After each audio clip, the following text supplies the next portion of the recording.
Eu sou Rafael, psicólogo, e hoje é um vídeo sobre efeito borboleta e amor. Hoje é dia de Mikasa Ackerman. Lembrando que tem spoiler do anime, do OVA, mas não tem do mangá. Vamos lá. Existem duas Mikasas distintas, antes do trauma e após o trauma. Imagina você perdendo tudo de uma hora para outra, e aparece alguém que te impede de perder a única coisa que falta, a sua vida, a única coisa que lhe resta. E essa pessoa de alguma maneira consegue fazer você se defender sozinha, e mostra que você tem forças que até então você não sabia que teria. Você perde tudo que tinha, aparece uma pessoa que salva a única coisa que sobrou de você, você mesmo, e essa pessoa faz você ter forças que você não acreditaria que tinha. O apego da Mikasa ao Eren é totalmente plausível, porém isso é só a raiz dessa grande árvore que é a forma de amor da Mikasa para o Eren. Totalmente meiga, alegre, a Mikasa antes do incidente da perda dos pais é alguém que vê a vida com um lado mais positivo, e após o incidente é revelado a outra face da Mikasa, a face que agora ela se sentiu obrigada a mostrar. Ela passa a ser menos sociável,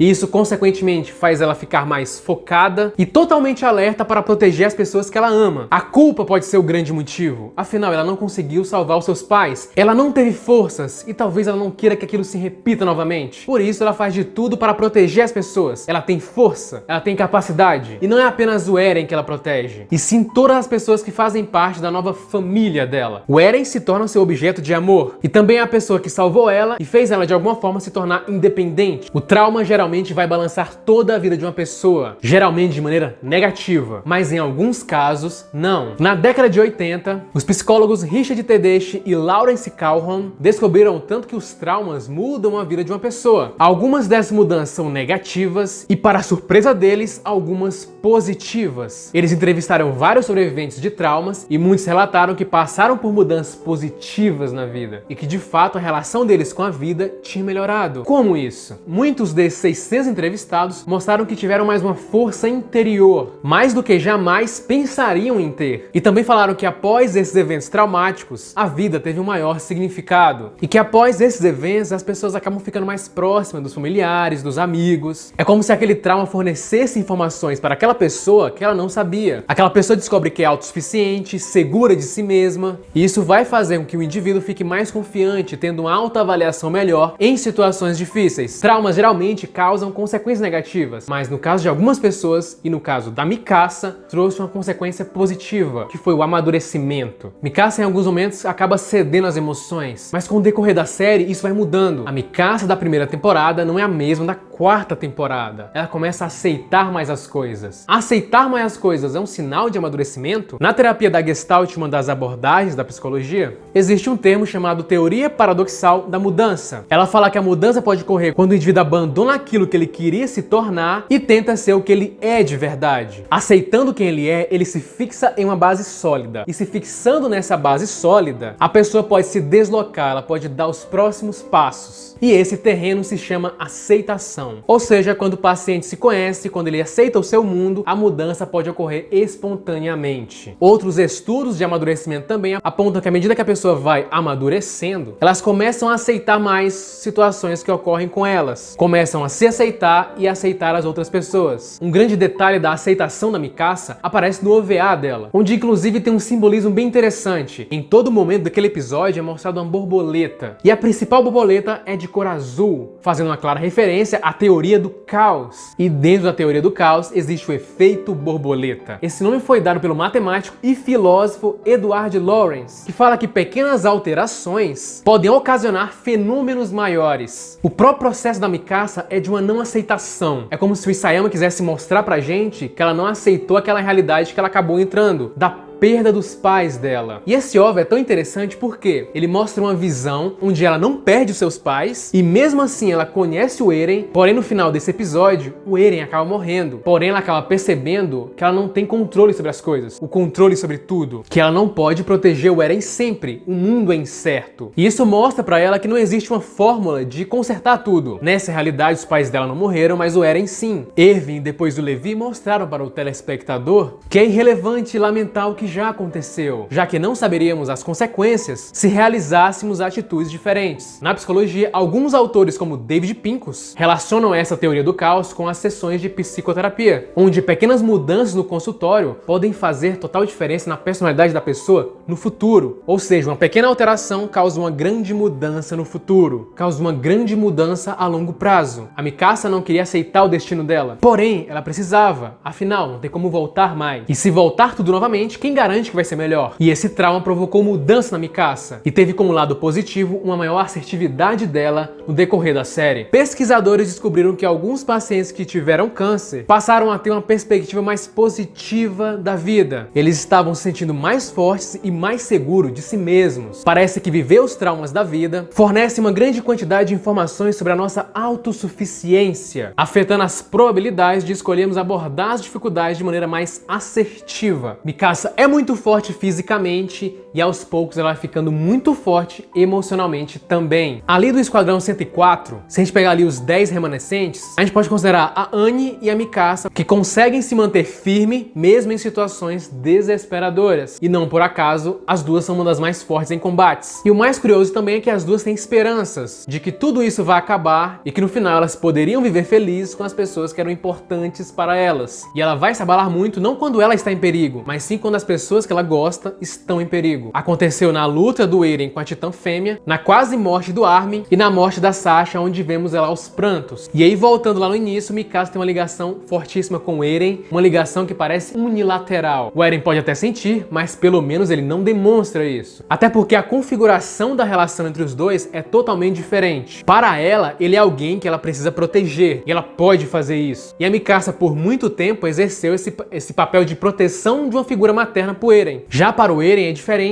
Ele, por muito tempo, precisou ser protegido por ela. Logo, ele que preza pela liberdade, e isso meio que significava não ter liberdade. Talvez por isso vemos muito ele tratar ela com uma certa indiferença em alguns momentos. Em outros momentos, o Eren vai ter uma atitude sobre a Mikasa de forma mais ambígua. Como o Isayama relata em uma entrevista, o Eren sempre viu o amor da Mikasa mais como um amor parental, um amor maternal. E que quando ele amadurecesse, ele poderia interpretar esse amor de outra maneira. Como quando ela fala do cachecol, que era muito valioso para ela, e ele fala que vai colocar o cachecol nela quantas vezes ela quiser. Um significado talvez de eu sempre vou estar do seu lado. Paradoxalmente, o ser humano sim pode se apaixonar pela indiferença. A antropóloga Ellen Fish vai falar isso no seu livro A Anatomia do Amor. Ela criou um termo chamado atração por rejeição. O que seria isso? Quando você gosta de alguém que não demonstra interesse por você. E aquilo ainda faz sua paixão aumentar. Eu sei que você conhece pessoas que já agiram dessa maneira, ou você até mesmo já agiu dessa forma. Nesse livro ela vai falar que o motivo pela qual a rejeição romântica nos vicia é que esse tipo de rejeição estimula parte do cérebro associada à motivação, recompensa, vício e desejos. Outro aspecto dessa angústia pode ter relação com o valor percebido. Ou seja, se a outra pessoa não nos quer ou não está disponível para um relacionamento, seu valor percebido teoricamente sobe. E com isso a atração aumenta. Isso sim poderia explicar o amor da Mikasa com Eren, mas eu acredito que não, porque a partir do momento que ele vai ficando distante dela, ela vai meio que aceitando isso. Apesar de sempre, mesmo assim, ela continuar tentando proteger ele. Os antigos gregos tinham um nome para isso. Eles chamavam de amor ágape, caracterizado pelo amor fraternal, pela gentileza e pelo altruísmo. É um amor baseado na concepção de dever com o outro. Nesse sentido, é um amor baseado na disposição para se dedicar ao próximo e na ausência de cobrança e de termos de reciprocidade. Mikasa não faz cobranças, ela apenas cuida da pessoa amada. Isso me lembrou muito um livro simples, mas considerado um dos melhores livros infantis de todos os tempos. A Árvore Generosa é um livro de Shel Silverstein, que fala de um amor de uma árvore para com o menino. Ao longo da vida, o menino usa tudo que a árvore tem de oferecer para ele, e no final, depois de muito tempo, depois que a árvore já era um tronco, a árvore se diz feliz por fornecer um assento ao garoto, que agora já era um velhinho. Ou seja, é um amor bem materno, bem parecido com o da Mikasa, um amor incondicional. Um estudo publicado pela revista Psychiatry Research descobriu que o cérebro é ativado de forma diferente, a depender do tipo de amor. Imagens do amor maternal, que os pesquisadores associaram ao amor incondicional, iluminaram 7 regiões do cérebro, enquanto as imagens do amor romântico ativaram apenas 3. Agora imagine essas regiões do cérebro se ativando na Mikasa toda vez que ela encontra o Eren. A história da Mikasa é de amor e de aceitação, de aceitar o destino que você não pode mudar e lutar pelo que de fato você você tem controle. Para mim, essa busca dela em oferecer o amor incondicional é a vontade de retornar ao amor mais puro que experimentamos quando criança. Um amor que foi retirado dela. Se inscreva, curta, compartilhe. É só o começo. Até mais.